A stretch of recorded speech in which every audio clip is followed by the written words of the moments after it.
20 अप्रैल 2023 दिन है गुरुवार और इस दिन है 2023 का पहला सूर्य ग्रहण। पहला यानी हर साल में 2 सूर्य ग्रहण होते हैं, जिसमें से ये सूर्य ग्रहण है पहला सूर्य ग्रहण।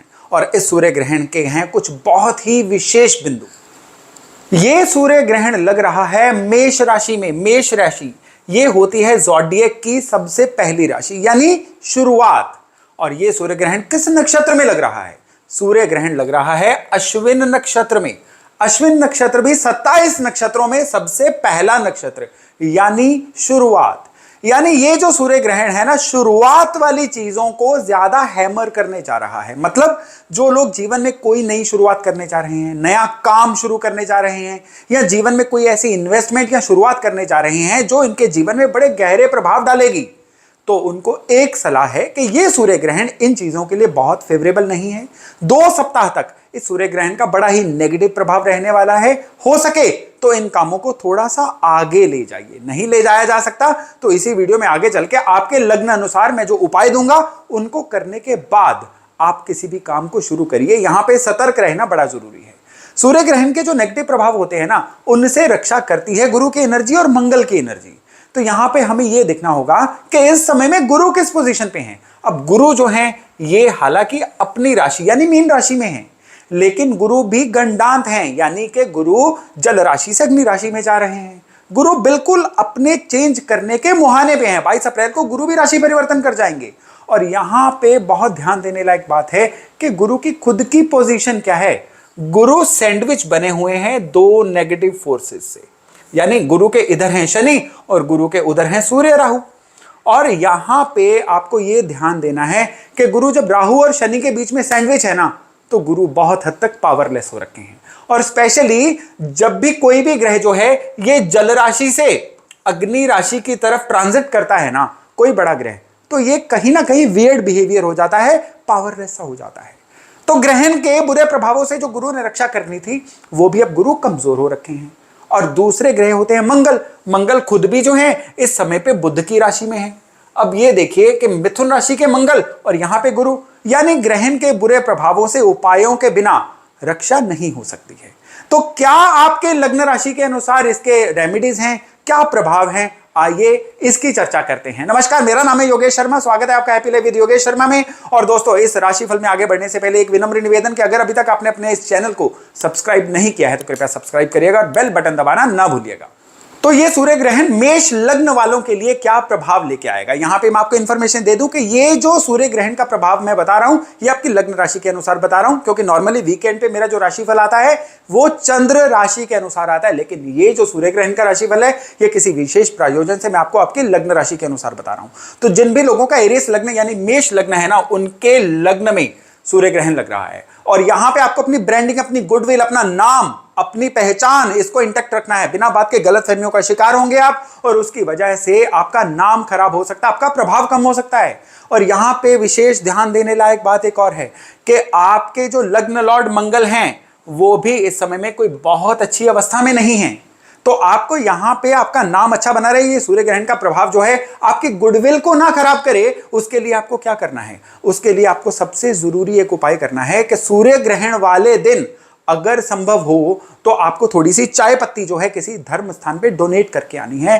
धर्म स्थान आपके घर के आसपास नहीं है तो कोई बात नहीं, आप इसको किसी जरूरतमंद को दे सकते हैं। और साथ ही साथ अगर हो सके तो चंद्रमा का दान जरूर करिए, यानी मिल्क प्रोडक्ट, चावल या दूध साथ में डोनेट जरूर करिए। ये इस चंद्र ग्रहण के बुरे प्रभावों से 100% आपकी रक्षा करने जा रहा है। और वृष यानी टॉरस लग्न वालों के लिए जो सूर्य ग्रहण है ना, ये इनके जन्म कुंडली के 12वें घर में आ रहा है। अब 12वें घर में जो प्रभाव आ रहा है ना, सबसे पहले तो आपको एक चीज का ध्यान देना है कि सूर्य बुध राहु चंद्र के साथ एक कॉम्बिनेशन बना रहे हैं जो कि आपके धन के लिए अच्छा नहीं है। दवाइयों पे खर्चे ज्यादा हो सकते हैं। धन के अचानक से होने वाले खर्चे जिनके लिए आप तैयार नहीं हैं वो भी आपके जीवन में हो सकते हैं। और विशेष तौर पे ये जो कॉम्बिनेशन है ना, ये आपकी वाणी को इस तरह से खराब कर सकता है कि मुंह से गलत वचन निकलने के कारण या रॉन्ग प्रॉमिस हो जाने के कारण आपको बहुत सारी मुश्किलों का सामना करना पड़ सकता है। तो ये जो सूर्य ग्रहण है ना, इसमें आपको सबसे पहले तो अपने खर्चों के ऊपर बड़ा फोकस करना है और स्पेशली अपना एक कॉर्पस बना के रखिए, अपना एक रिजर्व फंड बना के रखिएगा, जिसकी वजह से आप खर्चे अगर हो भी जाएं तो आपको कोई परेशानी ना हो। तो उपाय के तौर पे आपको क्या करना है, पूरे 40 दिन अपने बेड साइड पे एक सौंफ का जार रखिए। सौंफ चाहे उसमें से खाते भी रहिए, लेकिन सौंफ का जार जो है ना आपकी बेड साइड पे रखना, आपको इस सूर्य ग्रहण की जितनी नेगेटिव ऊर्जाएं हैं ना उनसे बचा के रखेगा। और मिथुन लग्न वालों के लिए ये जो सूर्य ग्रहण है, इनका प्रभाव जो है वो आएगा इनकम के घर में, इच्छा पूर्ति के घर में, फुलफिलमेंट ऑफ डिजायर के घर में, 11वें घर में। तो यहां पे क्या होगा कि आपके जो काम है ना, क्योंकि 11वां घर जो है ना ये फिनिशिंग हाउस बोला जाता है। फिनिशिंग यानी कि आप जब भी कोई काम पकड़ें वो काम पूरा हो, उसके लिए 11वां घर जिम्मेदार होता है। और 11वें घर में जब ग्रहण लग गया ना तो आपके काम जो हैं वो 99% तक आके रुक सकते हैं, एकदम से बनते बनते काम बिगड़ सकते हैं। और यहां पे आपको इससे मिलेगी फ्रस्ट्रेशन। वो सांप सीढ़ी याद है ना, जिसपे 99 पे सांप बैठा होता है, जो आपको बिल्कुल नीचे ले आता है। यहां पे आपके लिए ऐसे प्रभाव हो सकते हैं। तो सूर्य ग्रहण के बुरे प्रभावों से रक्षा के लिए आपने पीला सूत का धागा लेना है और उसको किसी पीपल के पेड़ पे सूर्य ग्रहण या इसके 3 दिन के भीतर भीतर 7 बार पीपल के पेड़ को रैप करके आइएगा। सूर्य ग्रहण के सारे बुरे प्रभावों से आपकी 100% रक्षा होगी ही होगी। और अगर बात करें कर्क वालों की, कर्क लग्न वालों की, तो भाई आपके लिए सूर्य ग्रहण आ रहा है आपकी जन्म कुंडली के कर्म के घर से, 10वें घर से। कर्म का घर यानी कि आप जो जगत को देते हैं, जिसके बदले में जगत आपको पहचान देता है, पैसा देता है, वो होता है 10वां घर। और उसमें जब सूर्य ग्रहण आ गया ना तो काम कारोबार को हिट कर सकता है, काम में बड़े बदलाव ला सकता है, ऐसे बदलाव जो आप चाहते नहीं हैं, ऐसे बदलाव जिसकी वजह से आपको स्ट्रेस हो, काम चलना बंद हो जाए, काम का चलना कम हो जाए, या एकदम से काम बदल ही जाए। कुछ ऐसी परिस्थितियां भी आन खड़ी हो सकती हैं। और स्पेशली क्योंकि सूर्य राहु चंद्र का यहां पे कॉम्बिनेशन बन रहा है बुध के साथ, तो यहां पे काम में भी आपका ब्रांडिंग गुडविल जो है वो खराब हो सकती है। और यहां पे आपको एक विशेष ध्यान देने लायक बात है कि मंगल 12वें घर में, हालांकि यहां पे कोई बुरी पोजीशन में नहीं है, लेकिन यहां पे जो सैटर्न, शनि 8th हाउस में है ना, और 8th हाउस से दृष्टि दे रहे हैं यहां पे, ये भी जो चीज है यहां पे आपकी बहुत फेवर नहीं करने वाली है। शनि चाहे अपने घर में है शनि, लेकिन जो देख रहे हैं वो देख रहे हैं सूर्य को। तो यहां पे काम में धीरे धीरे धीरे धीरे धीरे धीरे आपको कुछ ऐसी सफोकेशन फील हो सकती है जिसके लिए मेंटली आप तैयार नहीं थे। तो यहां पे आपको एक उपाय करना है, और वो उपाय करना है सूर्य ग्रहण से लेकर लगातार 11 दिन रात भर सिरहाने थोड़े से चावल रखिए, पाव भर, आधा किलो, किलो, कितने भी, और सवेरे किसी जरूरतमंद को डोनेट करके आइए। ये उपाय सूर्य ग्रहण के सारे बुरे प्रभावों से आपकी रक्षा करने वाला है। और सिंह लग्न वालों के लिए सूर्य का ग्रहण लगेगा 9वें घर में, किस्मत के घर में। सिंह लग्न के स्वामी कौन है? वो हैं सूर्य। और सिंह लग्न के स्वामी को ग्रहण लग रहा है, तो इसमें 3 चीजों का डर सबसे ज्यादा रहेगा। वो सिंह लग्न वाले जो प्रत्यक्ष या अप्रत्यक्ष रूप से सरकार से जुड़े हुए हैं, उनको परेशानियां। सिंह लग्न वाले वो लोग जो एक्सेसिव पूजा भक्ति में डूबे हुए हैं, उनको बहुत परेशानियां। और सिंह लग्न वाले वो लोग जो बिल्कुल मेंटली ब्लॉक फील कर रहे हैं, करे तो क्या करे, जाए तो कहां जाए, उनके लिए बहुत ज्यादा समस्या।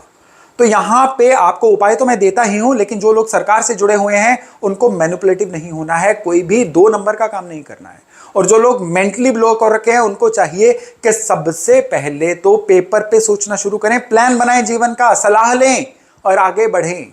ये सूर्य ग्रहण नहीं तो इनको और अंधेरे में डालने वाला है। और जो लोग एक्सेसिव पूजा भक्ति कर रहे हैं, भाई पूजा भक्ति का टाइम थोड़ा कम करिए, क्वालिटी ऐड करिए, क्वांटिटी ऐड मत करिए। उपाय के तौर पे केवल एक उपाय है, और वो है लगातार 11 दिन तक गंगा जल से स्नान करिए। गंगा जल मैनेज करिए, नहाने वाले पानी में पहले गंगा जल डालिए, फिर पानी डालिए, और सूर्य ग्रहण ऑनवर्ड्स 11 दिन उससे स्नान करिए। और फिर देखिएगा किस तरह से कुदरत की अच्छी ऊर्जा आपके साथ जुड़ती है, सूर्य ग्रहण के बुरे प्रभावों से आपकी रक्षा होती है। और कन्या लग्न वालों की बात करें तो ये कन्या लग्न वालों के लिए जो सूर्य ग्रहण है ना, ये इनके 8वें घर से आएगा, यानी पीड़ा के घर से, पेन के घर से, अंधेरे के घर से, सफोकेशन के घर से। तो ये सूर्य ग्रहण एक तरह से इनकी सफोकेशंस को बढ़ाने जा रहा है। यहां पे 2 चीजों का बड़ा ध्यान रखना है। पहला कि इनके जो लग्न लॉर्ड हैं वो भी अष्टम में, और दूसरी बात यह है कि सूर्य राहु चंद्र का एक योग जो है, सूर्य इनके खर्चे के घर के स्वामी, चंद्रमा इनके इनकम के घर के स्वामी, बुध इनके लग्न के स्वामी, तीनों ही पीड़ा के घर में और साथ में राहु। तो ये जो सूर्य ग्रहण है ना, इनको मेंटल ब्लॉकेज दे सकता है, परिवार जनों से विरोध दे सकता है, इनको ये लगेगा कोई इनको समझ ही नहीं रहा है, कहीं चले जाएं, कहीं खुद को बंद कर ले, डिप्रेशन एंग्जाइटी जैसी स्टेट आ सकती है। तो यहां पे दो उपाय इनके लिए बड़े जरूरी हैं। एक तो वही सौंफ अपने सिरहाने रात भर रखें, ये 1.5 महीना तक रखें। और दूसरा उपाय है सूर्य ग्रहण वाले दिन एक नारियल, जटा नारियल लाल मौली रैप करके उसको चलते हुए पानी में विसर्जित करके आए। और अगर चलता पानी नहीं है तो नियर बाय किसी भी मंदिर में ग्रहण वाले दिन रख के आए। ये उपाय इनके लिए बड़ा जरूरी है। तमाम बुरी चीजों से ये उपाय इनकी रक्षा करने वाला है। और ये सूर्य ग्रहण तुला लग्न वालों के लिए लगेगा इनके 7th हाउस में। तो इसके प्रभाव इनके लिए क्या होंगे? सबसे पहले जीवन साथी से मतभेद हो सकता है। तुला लग्न वाले जो लोग अभी अनमैरिड हैं उनकी शादी में थोड़े डिले हो सकते हैं। और स्पेशली अपने जीवन साथी से जिस बात पे मतभेद हो सकता है ना, वो बात प्रोलॉन्ग भी हो सकती है, दिलों में बैठ सकती है। यही नहीं, आपके दिखावे वाले रिश्ते बहुत सारे हो सकते हैं। यानी कुछ ऐसे लोग आपके आसपास आ सकते हैं जो आपकी लाइफ में वैल्यू तो ऐड नहीं करेंगे लेकिन आपका समय बड़ा खाएंगे। उन लोगों को पहचान के जीवन से शंट आउट आपको करना होगा। इस सूर्य ग्रहण से बचाव के लिए आपको क्या करना है? 7 दिन तक लगातार, सूर्य ग्रहण वाले दिन से लेके 7 दिन तक लगातार आपने एक टुकड़ा गुड़ का, उसका वजन कोई भी रहे, शिव मंदिर में अर्पण करके आना है। ये उपाय करिए और फिर देखिएगा कि सूर्य ग्रहण के बुरे प्रभावों से किस तरह से आपकी रक्षा होती है। और वृश्चिक यानी स्कॉर्पियो लग्न वालों के लिए ये जो सूर्य ग्रहण है ना, ये लगेगा कुंडली के 6ठे घर से। 6ठा घर रोग का है, ऋण का है, शत्रु का है।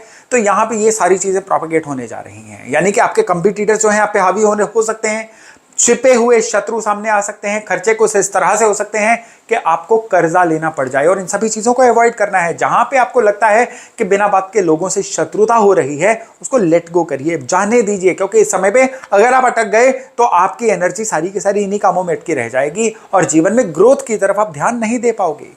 इन चीजों से रक्षा के लिए आपको इस समय में एक ही काम करना है और वो काम है कि आपको सूर्य ग्रहण वाले दिन नीले फूल कितने, कम से कम 6, ये किसी भी मंदिर में अर्पण करके आने हैं। ये उपाय आपकी तमाम बुरी दिक्कतों से रक्षा 100% करने वाला है। और धनु यानी सेजिटेरियस लग्न वालों के लिए सूर्य ग्रहण लगेगा कुंडली के 5वें घर से।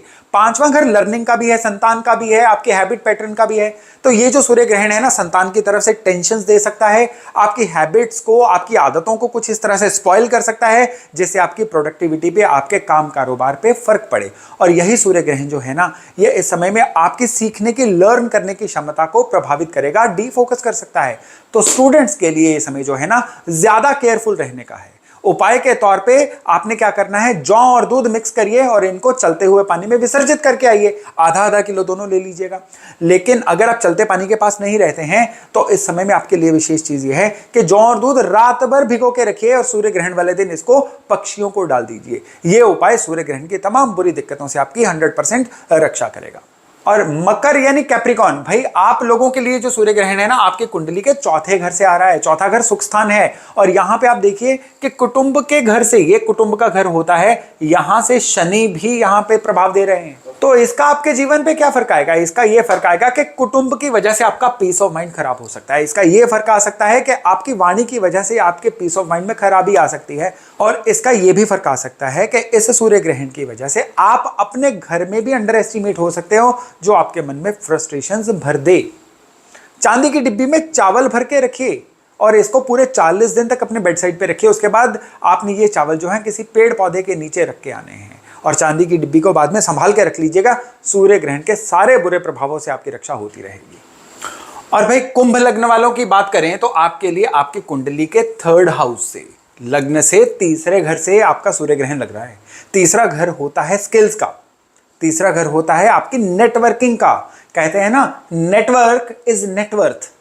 तो नेटवर्किंग खराब होने जा रही है। लोगों के साथ आपके कॉन्टेक्ट जो हैं वो खराब होने जा रहे हैं। बिना बात के लोगों से गलत फहमियां बन सकती हैं। आप जो वायदा करेंगे वो वायदा पूरा ना हो, ऐसे योग बन सकते हैं। आपने किसी को चेक काट के दिया है, उसको पास कराने की आपको बड़ी परेशानी आ सकती है। ऐसा भी हो सकता है कि आपका वायदा पूरा ना हो। और इवन इस समय में आपको एक और चीज का ध्यान रखना है। आप देखिए कि इस समय में शनि आपके लग्न से निकल रहे हैं। तो यहां पे ये शनि आपको प्रोक्रेस्टिनेटर बना सकते हैं, यानी काम को कल पे टालना। इसकी वजह से भी आप अपने कहे पे खरे ना उतरे, ऐसे योग बन रहे हैं। तो इस समय में बड़ा जरूरी है कि एक सफेद धागा आप ग्रहण वाले दिन पूजा स्थान पे रखिए और वहां पे अपने इष्ट का, आप शिव जी को मानते हैं, विष्णु जी को मानते हैं, हनुमान जी को मानते हैं, मां भगवती को मानते हैं, जिनको भी मानते हैं ग्रहण काल में उनकी पूजा करिए और फिर उस सफेद धागे को अपनी राइट कलाई में बांध लीजिए। ये आपने 21 दिन तक बांध के रखना है, फिर चाहे उसको निकाल के किसी पेड़ पौधे के नीचे रख दीजिएगा।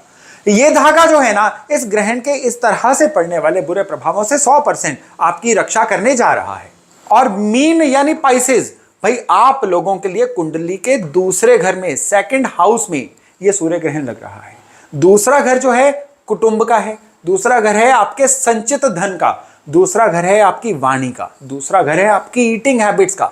सारी चीजें सफर होने जा रही हैं। परिवार की तरफ से टेंशन मिल सकती है, संचित धन डाइल्यूट हो सकता है खर्चों की वजह से, या आपके बुरी खान पान की हैबिट्स की वजह से सेहत खराब हो सकती है। ये सारी चीजें कलेक्टिवली इस समय में आपको परेशान कर सकती हैं और उपाय के तौर पे केवल एक उपाय है और वो उपाय है पक्षियों को दाना डालना। मूंग की दाल जो है आप ग्रहण वाले दिन से लेके 21 दिन तक रोज रात को भिगोइए और सवेरे पक्षियों को डालिए और फिर देखिएगा किस तरह से ग्रहण के बुरे प्रभावों से आपकी रक्षा होती है। साथ ही साथ आप अपने घर के नॉर्थ वेस्ट एरिया में, नॉर्थ वेस्ट एरिया वायुकोण जिसको बोला जाता है, उसमें आप चांदी के छोटे से लोटे में गंगा जल भर के रख दीजिए। ये आपने जब तक ये पानी सूख नहीं जाता है तब तक रखना है, इससे भी ग्रहण के बुरे प्रभावों से आपकी रक्षा होती रहेगी। तो दोस्तों ये था इस सूर्य ग्रहण का आपके लग्न राशि अनुसार विवरण। मैं आशा करता हूं इससे लाभ लेके आप अपने आने वाले जीवन को बहुत ही सुगम, बहुत ही प्रगतिशील बना पाएंगे। तो चलिए बहुत जल्द मिलते हैं नए वीडियो नए टॉपिक के साथ। अपना खूब ध्यान रखिएगा। नमस्कार।